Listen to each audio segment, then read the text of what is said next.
Hello everyone, welcome to this lecture on energy audit and introduction. And I am Dr. Pradeep Yamla. And in this short video, I'm going to give you a brief introduction and also about the course and how it will be the evaluation and all that I'll be discussing.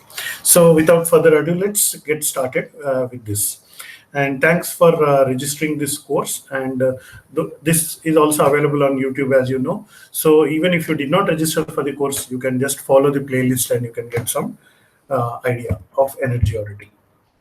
The reference textbook I'm using for this is Handbook of Energy Audit by Professor Sonal Desai, and this is a Tata McGrath publication. And the textbook looks something like this, so you can just this is available online, so you can purchase it. It's not too costly also, but then it's not compulsory that you purchase this book. You can follow this material that I am presenting now, and you can use that in this. In fact, I'm only covering the basic outline of energy audit in this from this book.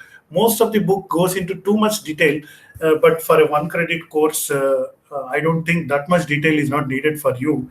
In fact, we just try to capture the main essence and main concept of energy audit, and we'll leave the details for further exploration based on your respective interest. In fact, a one credit course will the idea is that just to introduce you and raise your interest in the subject, and based on that we can move forward.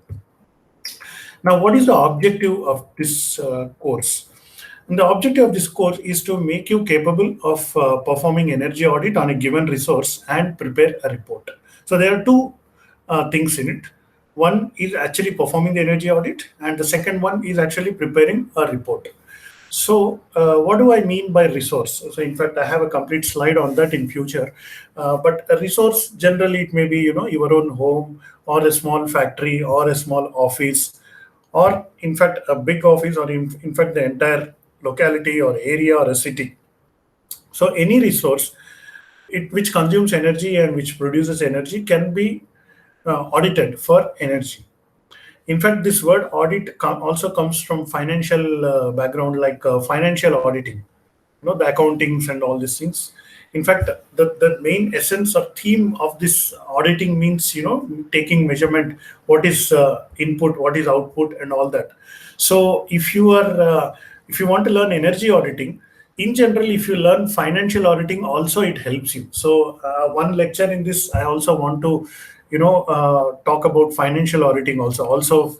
It is not a engineering subject, but I believe all engineers should also know a little bit about financial auditing also. Anyway, that apart, again, I'm quite serious about this part, that is to achieve the objective of the course. Each of you who is doing this course should achieve this particular objective, which is two things are there in this. One, performing energy audit on a given resource, and two, preparing a report. So make sure that you know this by the end of this particular course.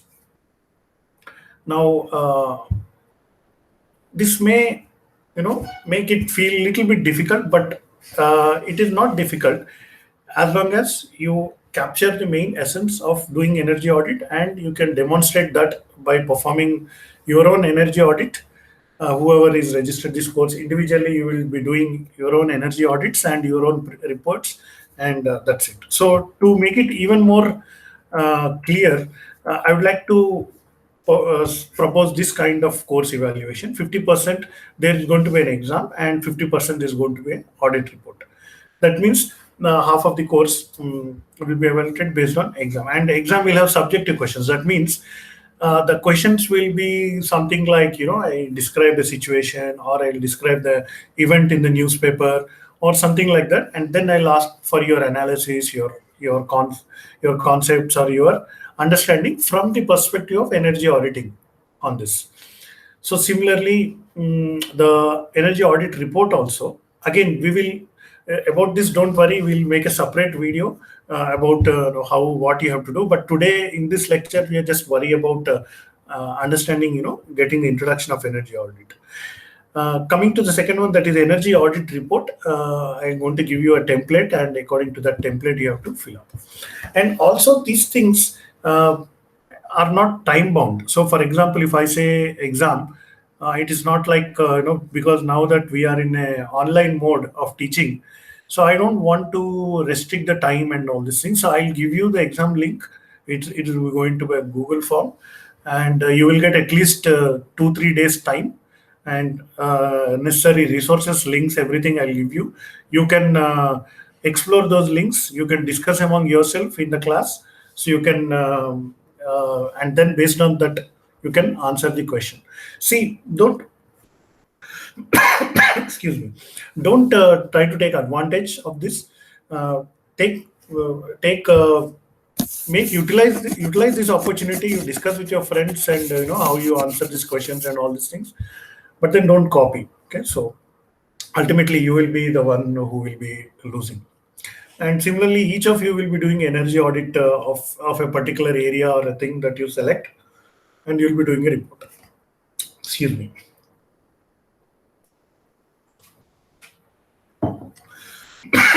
Sorry. Let's continue. Sorry. So, definition of energy audit. Energy audit is monitoring, verification, and analysis of use of energy, including submission of reports containing recommendations for improving energy efficiency. Also includes cost benefit analysis and an action plan to reduce energy consumption. So basically, this is about definition. And EC Act 2001, I'm not fully clear what it is, but this is the definition which I found online. So you can again search for it. But try to understand. So there is a monitoring, and just take a minute, go through each and every word, because in a definition, each and every word is important. Monitoring. How do you monitor the energy? So that's the first question. Verification. See, whatever you're monitoring, you'll have to verify whether it is correct or not. And analysis of use of energy. So where you are using energy, you have to analyze it. And then based on all this, you have to submit a technical report containing recommendations for improving energy efficiency. Energy efficiency means efficiency, as you know, is output by input, and we want as high efficiency as possible.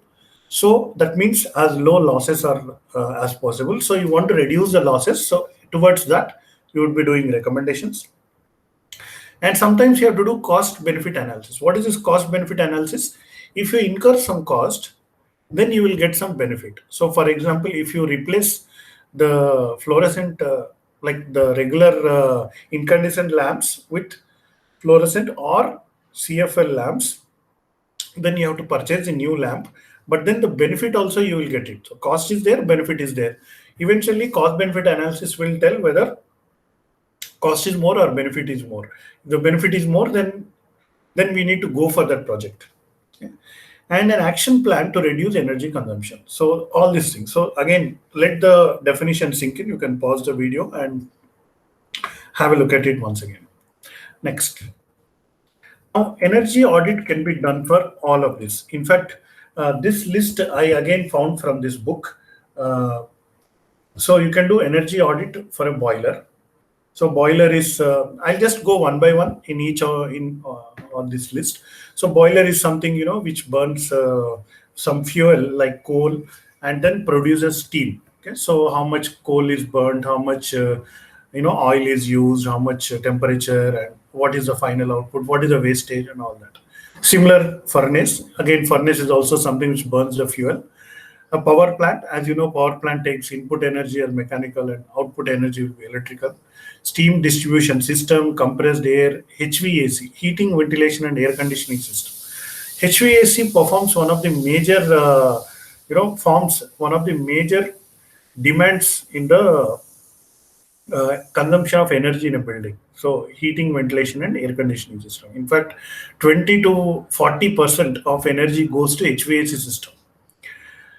Heat exchangers, electrical loads, motors, pumps, lighting systems, thermal insulation, paper factory, cement factory, chemical plant. So as you see, energy audit can be done for anything, apartment building, anything which consumes energy and has some work. Apartment buildings, shopping malls, restaurants, hotels, data centers, universities, hospitals, schools, airports, railway stations, banks, ships, even space stations, etc., etc.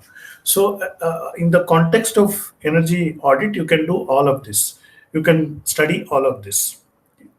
So obviously, how you have to approach for each. So for example, the approach for cement factory may be different than the energy auditing approach for a lighting system, which may further be different for a university or a hospital or an airport, etc. See, this energy audit is being carried out by several things. I will show you examples. And so, for example, if you take airport, see one of the airports in Kerala, I think Thiruvananthapuram Airport, that has a lot of solar panels. And in fact, not only that airport, there are several airports which are now shifting to keeping solar panels on the top and trying to build uh, get their energy needs from local generation.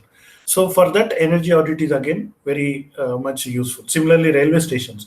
There's a lot of news items where a railway station is completely dependent on getting the platforms, the sheds over the platforms are being replaced with solar panels, and railway station will consume that energy which they locally generate rather than purchasing energy from the grid at a very high cost. So all of these things. So of course, as you know, space stations by default they have solar panels as one of the energy sources. So not only this, so for everything, energy audit is a skill that is very important. So therefore, you are in the right course. This will be, as an engineer, this will be very much useful for you. This particular topic. Okay, so please spend some time and energy on this, explore on your own, and try to learn something as a process of doing this. Okay, let's continue. Now, what is the method? How do you prepare? How do you do a energy audit? So there are three stages. One is preparation, executing, and reporting. In fact, you can do your own. You can evolve your own methodology, but then this is general methodology that is found in the literature. So let me just quickly explain what this method includes. So I mentioned this PER, preparation, execution, and reporting. So that is what it is here. So just again, this particular methodology has been explained in the book from a Handbook of Energy Audit by Sonal Desai, the same book which I was talking about. Let's start from here. Preparation. So first one is defining criteria. So criteria means what, for what purpose, for what thing you want to do this energy. What is your criteria? What is your main intention for doing this, that you have to define. So again, you go back to this slide. Energy audit can be done for several things. So for what you want to do it, so that will be there in the first step. Then defining the scope. See, scoping means some things which will come under the study and some things you will not study. So for example, if you want to study a particular building's energy audit, in that you are mainly focusing on air conditioning system and heating and ventilation, such kind of thing, then you can define that as your scope, and other things like lighting or water pumping can be kept out of the scope. So like that. So what exactly is your within the scope and out of the scope, that is defined in the scope area. Next, selecting the team. So obviously you need a team to do this. So in the context of our course, see, couple of say I mentioned you need to prepare energy audit report as a part of this course. So you can form teams, 2 people or 3 people. You can form teams and you can share the work and do a better work. So in the team, some will be the experts in the domain. And for example, if you're studying boilers, so some will be from mechanical engineering background who had worked in the boilers, this thing, and one will be the expert in the electrical, and one may be expert in data analytics and things like that. Similarly, if you are studying a hospital, so maybe one in the team, you may include one, a person from the medical background, one from the electrical or engineering background, and so on. And then audit plan. So obviously, plan means how you want to do it, what is your first step, second step, and so on. Checklist. So you prepare a checklist. That means what all things you want to examine, what all things you want to do. So it's like a to-do list. Then walkthrough audit. So this walkthrough audit is very well-known terminology in energy audit language. So walkthrough audit simply means you actually literally, take a pen and paper and then simply walk through the building. So let's say if it is a 7 floors building, you simply go to each floor, each room, and then look at what are the equipments there, what kind of wastage is going on, certain things. Just by physical verification, by walking through the entire facility, you will be able to identify. So for example, somewhere, the tube light is not lighting up. So even though it is switched on, it's not lighting up. So sometimes what happens, even it is not turned on, just even if you switch it on and it's not lighting up, it will still consume energy. So it is not giving any light, but it is consuming energy, which is a waste. So such kind of things you can identify in the walkthrough audit. Okay, somewhere the electrical wiring is not done properly and the wires are hanging out of the wall. Somebody may touch it and get electric shock. So such kind of things you can identify in the walkthrough audit.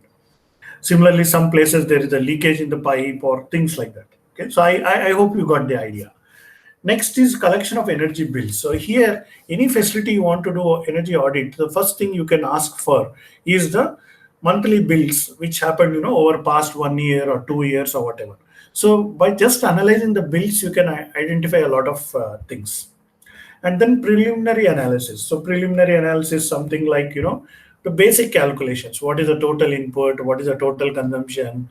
What is the output? Where is the wastage? So basic things like that. So this whole thing, what is on the left side of the screen is the preparation for energy auditing. Once you do this initial preparatory part, next will be the execution. So in the execution, we have measurement and data inventory. So now you may want to introduce some sensors, some IoT. So you might have heard about this term Internet of Things. So I have one full lecture on how to do this, measurement and this thing, sensors. Using that, you can study one, a sample solar plant. I'm going to show you. That is one more lecture later. But basically, the idea is that you want to introduce some sensors and do some measurement, and then collect the data and handle the data, store it in a database, or store it, manually. It's written in a kind of a log sheet. But now we are not talking manually. It's all data is stored in, databases in a software form. So that part. Then once the data is available on a database, then you can do usage patterns. See, with only one electricity bills will have one data point per month. So with that, you may not be able to find the detailed patterns.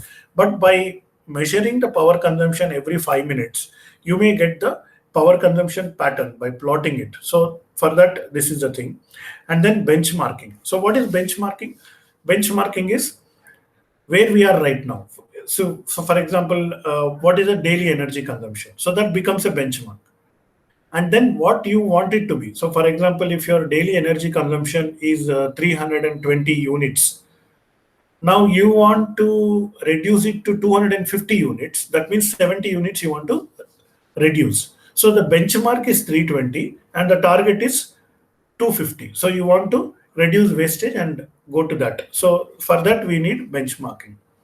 Next is comparison. See, you want to compare with others so that you will know what is your position. So if you do an audit of a hospital, so if there are 100 patients in the hospital, how much energy is being consumed? Similarly, another hospital, same 100 patients are there, whether they are consuming more or less. So you can do something like that.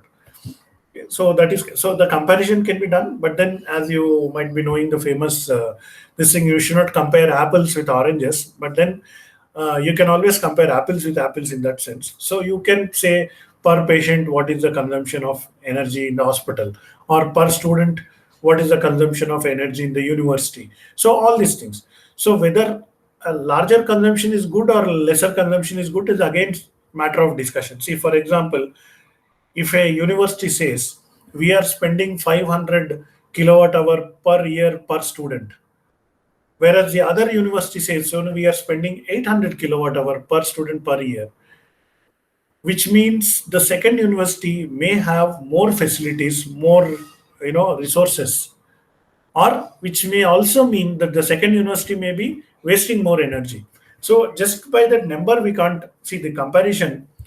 Just by comparison, we cannot tell anything. We should also kind of see how it is done, but then it is helpful for doing the comparison. The next one is identifying potential savings. So now that you have done benchmarking and comparison, now you can identify potential savings. Now, how to achieve a potential saving? By implementing some projects, implementing some kind of new equipment or some kind of new thing. Whenever you talk about implementing a new solution, the cost benefit analysis will come into picture, because the decision maker will ask, in order to do this particular implementation, how much it will cost.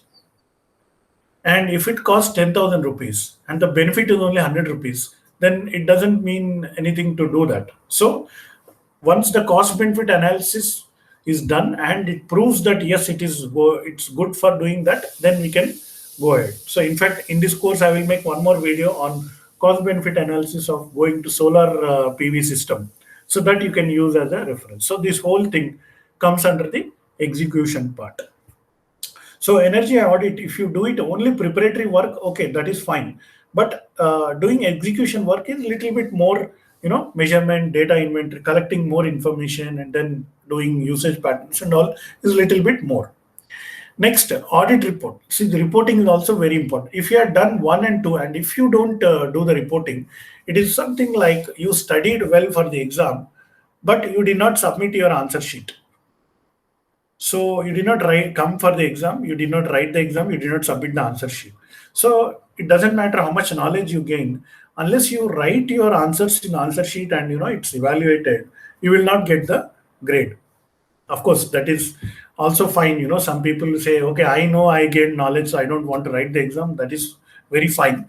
But then the purpose of reporting is to communicate what you have learned, what you have discovered, so that other people will get benefit out of it. So audit report should have recommendations. Without recommendations, you cannot. You simply say, okay, this is wastage, that is wastage in the energy, and if you simply end your report there, okay, so how do we reduce that wastage? Some recommendations should be there, and using these recommendations, some action plan can be prepared and some implementation of the action plan can happen. So these are the implementation of action plan is also part of reporting. That means you should also say how to implement it.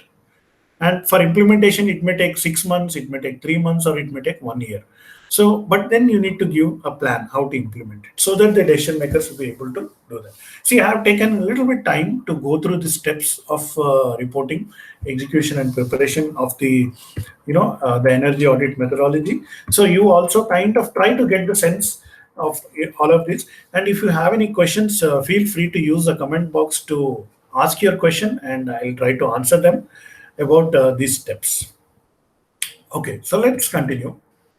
Now, the best way to learn is learning by examples. So what I simply did is searched in Google for energy audit reports, PDF, and I found a lot. So already in this slide, I'm listing 10, and I'm providing link to PDFs. In fact, these links I will also provide in the description of this particular YouTube video.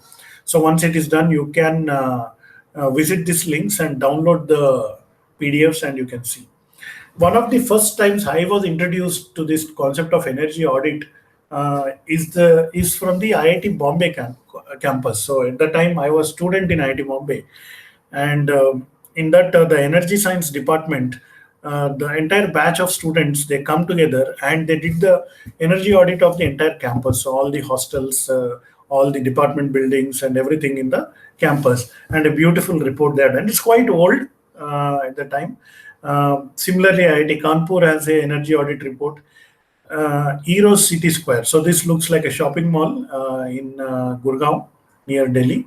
So there is a link to that. Energy audit of Luganville Santo. So this is like a government office. So some excise department government office in USA. So for that they have done energy audit. The report is there. Similarly, energy audit of College of Engineering in Roorkee. So again, one educational institute. Similarly, energy audit of University of, this is not in a particular order. Randomly, I searched on Google, and whoever has, there's several results came. At least I have listed out 10 results. But then if you if you go to second page, third page, fourth page, fifth page of the Google results, you will find many more audit reports online. These are some of the examples I have just taken, and you can also open this and read this. Okay, so this is the energy audit of University of Wollongong, Scarborough Football Club. Okay, so this is in UK, and energy audit of government buildings in Karnataka, industries in Bhutan, and then Thompson's Rivers University, and many more reports online. So there are several things. Okay. In fact, my plan is to make one more video where I will open each of this report and we will go through the reports. See, some are 30 pages, some are 70 pages, some are even 300 pages. So you find all kinds of, some are even 3-4 pages also. The energy report can be, of several different lengths and different contents. But then it is the more you know by, see, that's what I'm saying. It is learning by example. If you see 10 different examples, then you will know. Okay, so again, this is a important point for all of you who wants to learn energy audit. So it's not just attending lectures like this. It's not just, somebody will come and teach you something. You can learn on your own by going through all these examples. So just spend maybe 3 hours. You block your time one day, go through this 10 reports. Not only this 10, you find many more. Just to go through, spend maybe 10-15 minutes per report, and you will just note down the highlights. In each report there will be executive summary and things like that. In fact, let me try to open one of the reports. So I just clicked on this thing. Okay, so I think I'm getting directly. There's no need for any registration or anything. Okay, so here you can see 57 pages report. So this is energy audit of IIT Bombay. This thing. So here you can see first year MTech students of Department of Energy Science Engineering. So this particular report, 57-page report, has been prepared by the first year. I'll just show you as a sample. And this is in 2008. So quite a long time back, 13 years back. Now we are in 2021. So this is in 2008. Okay, so anyway, so you can see all the student names. Okay, so these are all people who have worked on this report. Professor Rangan Banerjee is the guide, and the course is energy management. Anyway, so let's move forward.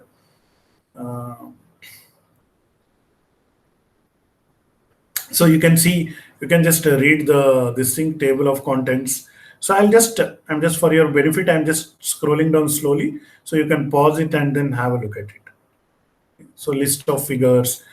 So if you read more, the more reports you read, the better is your understanding of this particular subject. Okay, so like that.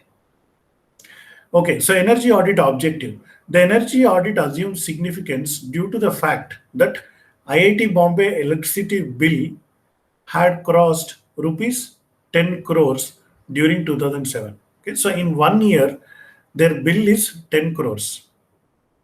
That means approximately 1 crore per year. If you see, since it is 2007, 1 crore per electricity bill is very high.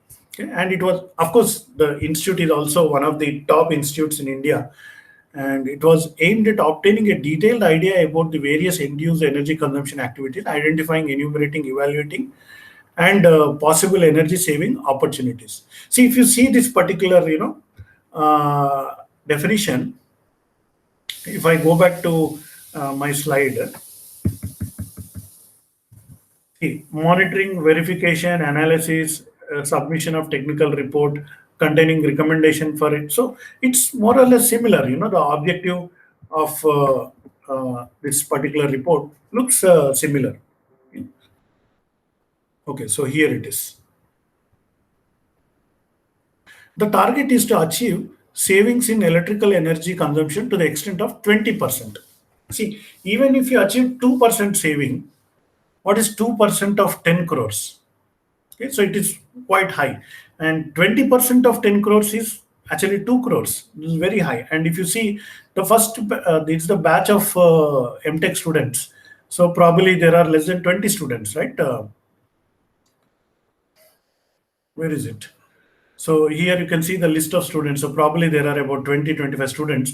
So even if each student is given 10 lakh rupees for doing this work, still the saving will be more. And so that is why this is very important. Of course, I just said it as a joke. The students will not be given that much money. So basically, the students are used. Students learn something, but then the benefit goes to the institute. Okay, that's the other thing. Let's not divert. See, campus has connected electrical load of 5.3 megawatt, April 2008, and contracted demand of 4.5 MVA. By the way, if you are students of IIT Hyderabad, see, our connected load is already about 3 megawatts, okay, and it is fast increasing. Okay, so IIT Hyderabad started 10 years ago, if more than 10 years ago, okay, as of 2021. Okay, and demand is 4.5 MVA. That is the contract demand. So our contract demand is 2.5 MVA, IIT Hyderabad. So anyway, so the bill is in crores. See, imagine what would be the bill if 2007 bill was 10 crores, 2021 bill must be definitely at least double of it, and huge amount of energy cost is there, and huge amount of course, the output and work is also being done in one of the best institutes in India. But anyway, we need to improve the savings. So we have a bar chart and things like this, and some kind of the prices. So again, I don't want to go into this report. Already first 13 pages I've showed you. So similar to this, you can find by going to the links. You can find various reports. So if you are really serious about learning in this course, so you can consider going to these links. So let me wrap it up in next 5 minutes. I just want to show you quickly some diagrams used in energy audit, okay? Because this is just an introductory session. So first is the flow diagram. Again, there are several types of diagrams that can be used, but then I like this concept of utilizing diagrams to conveying information rather than writing a lot of text and all these things. So anyway, so flow diagrams are used to reveal the structure and order of a complex system. So on the right, you can see submarine nuclear reactor flow sheet. Okay, so there is a propulsion system, battery, switchgear, and motor. There is some pressurizers, nuclear reactor is there on the left. There are a lot of valves, steam turbines, steam generator, condenser. So many, all these things, how they are done. So A and B is there. So A is on the port system and starboard system. So that means that it's a ship basically. So in the it's a submarine. Submarine has two sides. So on one side they have one system, and the other side they have other system. So independently they are able to take benefit of this particular nuclear reactor and able to work. So anyway, this is just a diagram. So in your projects that you are doing for this course, you can think of drawing your diagram. So okay. Next, Sankey diagram. Sankey diagram are flow diagrams in which width of the arrow is proportional to the flow rate. So you can see on the screen, you can see 100% energy input is there. Little bit, maybe 3% or 4% going in smoke, remaining going forward. Then the condenser itself is consuming a lot of energy. Then friction, some energy is going. Maybe it's like a turbine. And then the remaining energy is going to the alternator. Alternator itself has some losses. Alternator means AC generator. So it has some copper losses. And finally, the energy output may be only 25%. So out of 100%, only 100% input mechanical energy, only 25% output electrical energy is coming.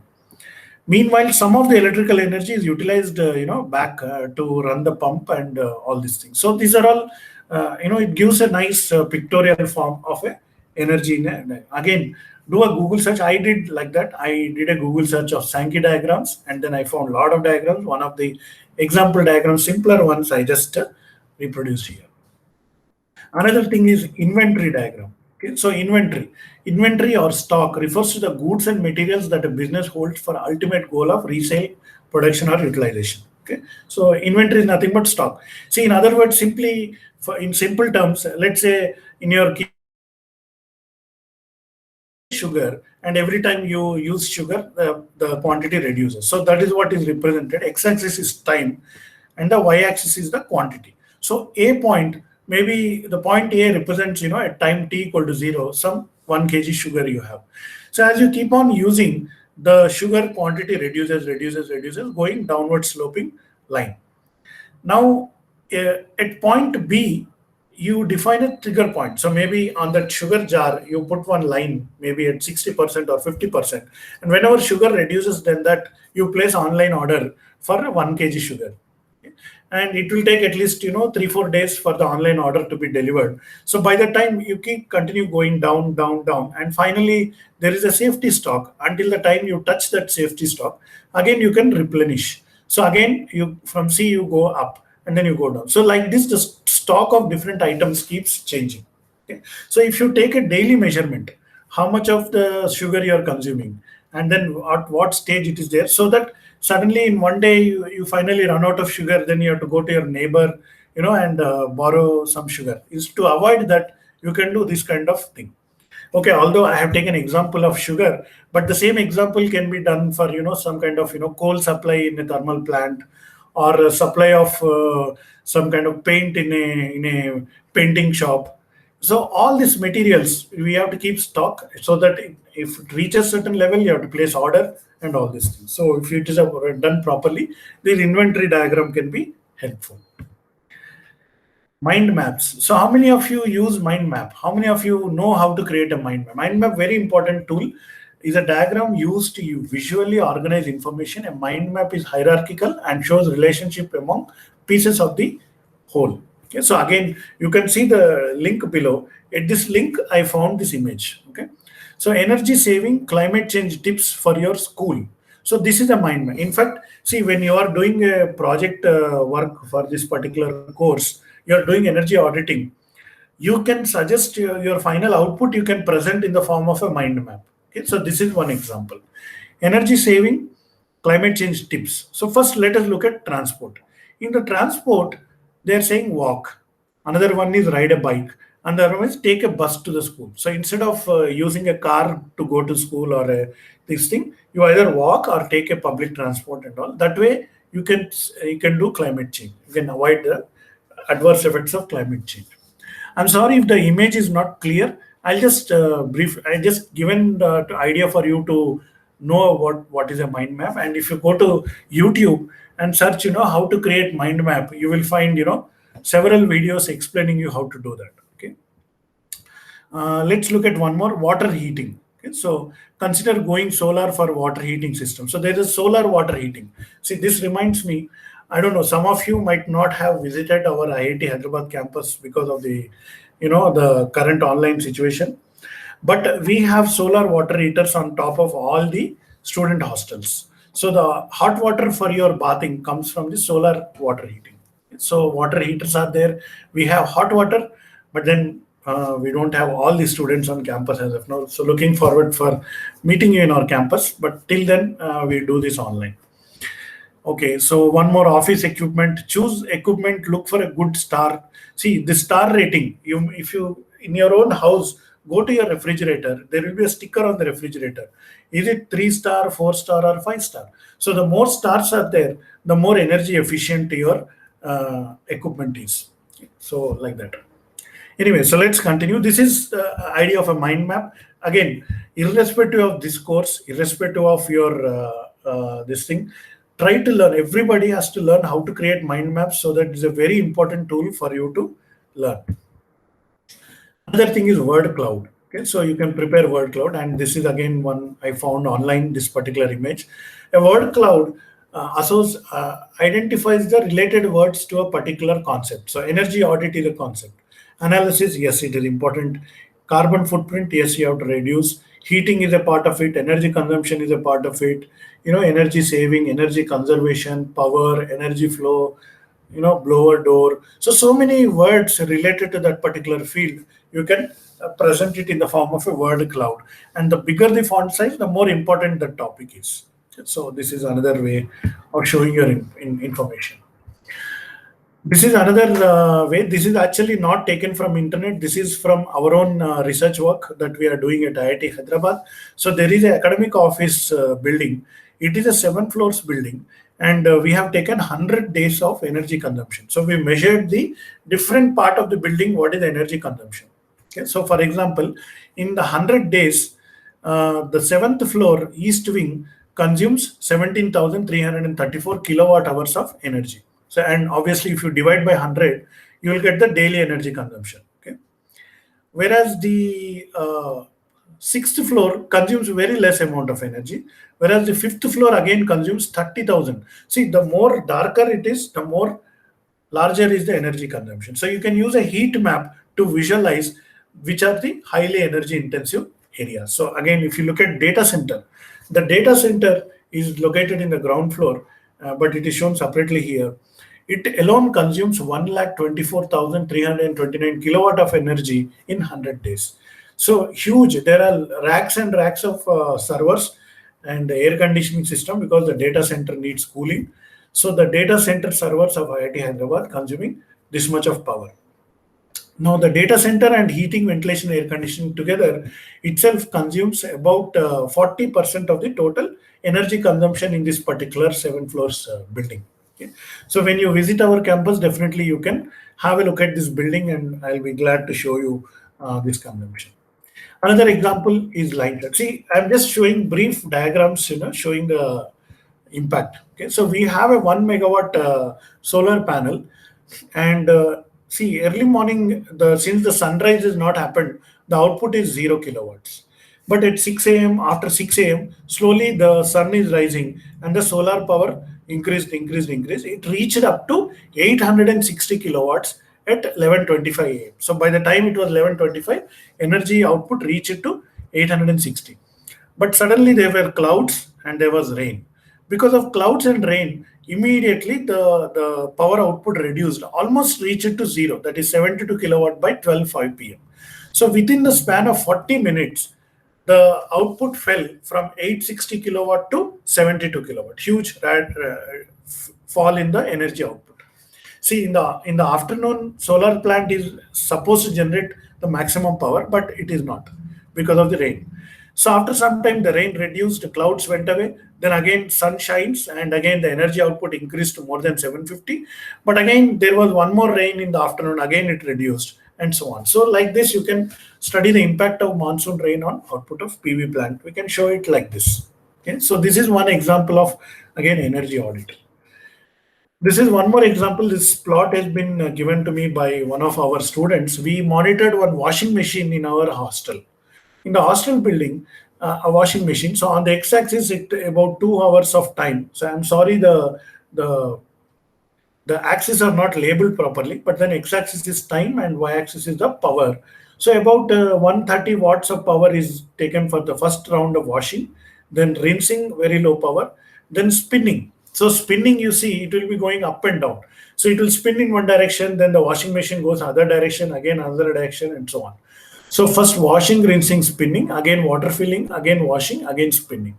So this is the different cycles in a washing machine. So again, by closely monitoring, by every 5 seconds or every half minute, if you monitor the power consumption of a washing machine, you can do again identify the cycles of a washing machine. This is also part of energy. So we have developed a small IoT based module. We install it in our hostel washing machine, and our students are able to generate the data like this. Okay. So again, what is the purpose of energy auditing?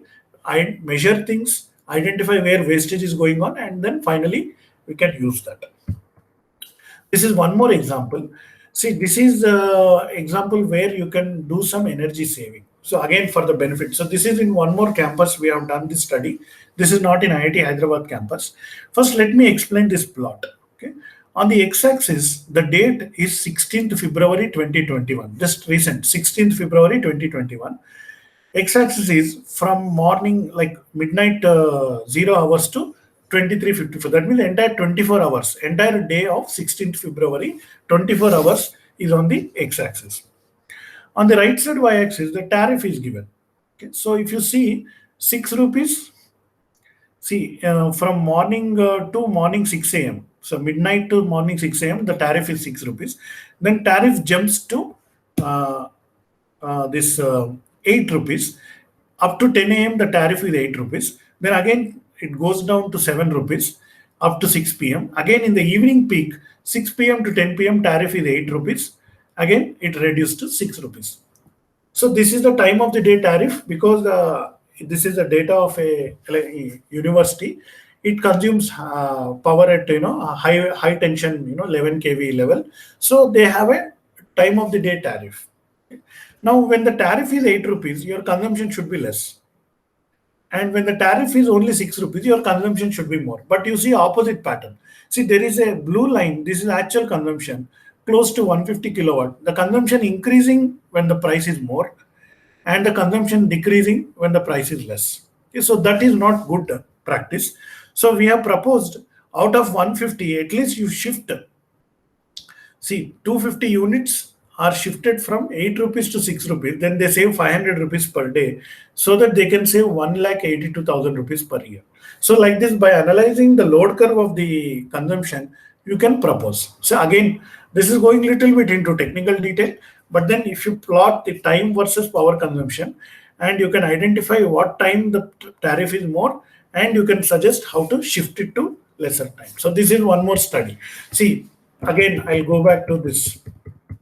Look at the middle part, measurement and data, finding the usage patterns, benchmarking, comparison, identifying the potential for saving and cost benefit. This is what I'm trying to show you. So we plotted a lot of plots we can do and then we can do comparison and identifying the saving. So here, what is the saving potential? So the saving potential here is the shifting the demand after 10 p.m. See, let's say you are pumping water during evening peak. So water pumping can be shifted to after 10 p.m. so that the water pumps can consume power at 6 rupees instead of 8 rupees and so on. Okay. So I think I have covered a lot of part in the introduction. So I'd like to conclude here this particular session. But then I will be doing more sessions on this. I'll in the playlist. Especially I'll go through some of these reports, and we'll try to see what different reports are saying. But then these links will be available to you. You are free to visit these links and download the reports and you can read them as a preparation. And again, as I said, 50% is going to be an exam, and just I'll announce the exam just before the end of the your semester, at least 1 week before I'll announce, and I'll give you at least 2-3 days time to know the questions, work out the answers, and then you can submit your answers. Okay? Same for both. And if you are now interested, you start working on energy. Maybe you can take your house, you take your last 1 year bills, and you can start doing energy auditing of your own house. How to do energy auditing for a house? You will find videos on YouTube. You search for it, and that itself you can prepare as a report, and you can gain 50% for your this thing. So keep searching, and not only my videos, you start exploring your own resources online, and you will find a lot of information. Keep learning. Don't worry about grades. Don't worry about exams. Learning is more important. So stay at home, be safe, and use your time learning all these things. Thank you so much.